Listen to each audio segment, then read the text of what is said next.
اور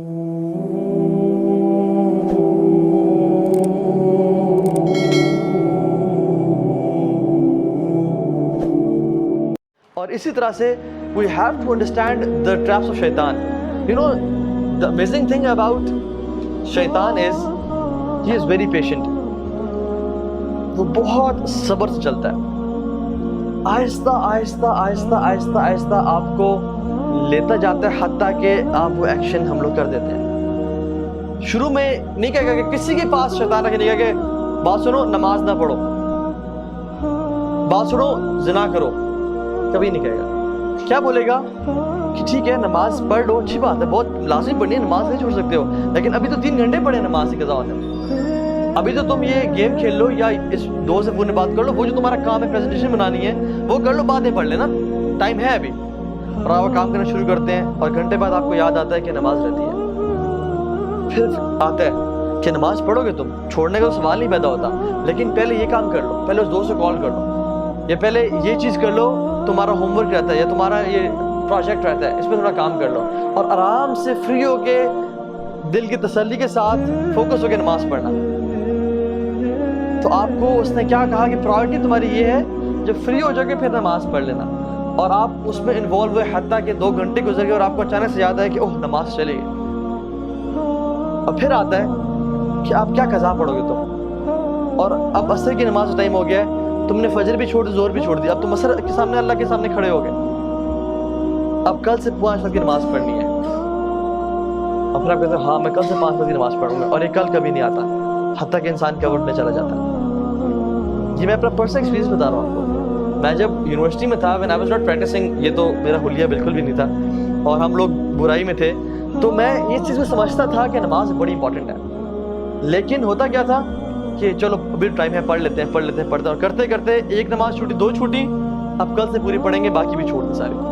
اور کل اگلے دن صبح اٹھے ہی 8 بجے, وہ فجر گئی, اور جب فجر گئی تو پھر اب کل سے 5 وقت کی پڑھیں گے.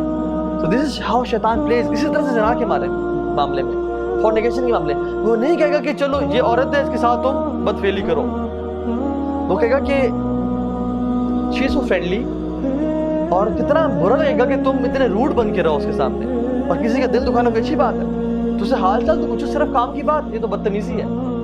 اور وہ کرتے کرتے آپ کام کی بات پوچھیں گے, باتیں کرتے کرتے فیلنگز ڈیولپ ہونا شروع ہو جائیں گی, اور آپ کے ذہن میں بہت سارے خیالات اس کو حسین کر کے. حدیث میں کیا آتا ہے, اللہ اکبر, اللہ کے نے فرمایا کہ شیطان نامحرم کو تمہارے ذہنوں میں حسین کر کے پیش کرتا ہے. وہ اتنی خوبصورت ہوتی نہیں ہے جتنی وہ خوبصورت کر کے تمہارے سامنے پیش کرتا ہے, حتیٰ کہ انسان فینٹیسائز کر رہا ہوتا ہے کہ یار سبحان اللہ کیا بہترین نیچر ہے اس کی, کیا خوبصورت ہے یہ, کیا اچھی عورت ہے یہ, اتنی ہوتی نہیں ہے. تو شیطان اس کے بارے میں وہ کر رہا ہوتا ہے حتیٰ کہ آپ کے دل میں اس کے لیے پیار محبت ڈیولپ ہو جاتا ہے, and you die to meet her.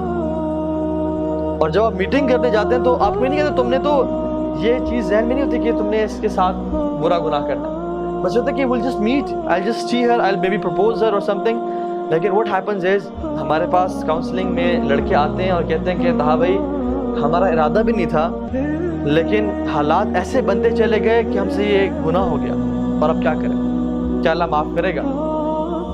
اور پھر آتا ہے اور کہتا ہے کہ اب تم نے اتنا بڑا گناہ کر لیا, اب تم اسے چھوڑ دو گے, یا تمہیں اللہ تعالیٰ معافی نہیں کرے گا, تم کس طرح رب کے سامنے معافی مانگو گے, تم نے تو یہ پرومس کیا تھا کہ میں یہ گناہ نہیں کروں گا. تو اللہ سے بھی نا امید کرتا ہے.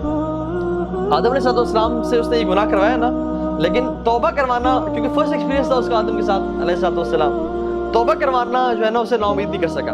آدم علیہ السلام نے کیا کیا, ربنا ظلمنا انفسنا وَإِن لَّمْ تَغْفِرْ لَنَا وَتَرْحَمْنَا لَنَكُونَنَّ مِنَ الْخَاسِرِينَ. تو اس نے ارادہ کیا کہ آج کے بعد میں ان کو گناہ بھی کرواؤں گا, اور کہوں گا کہ تم اس منہ سے توبہ کرو گے, 100 چوہے کھا کے بلی حج کو چلی.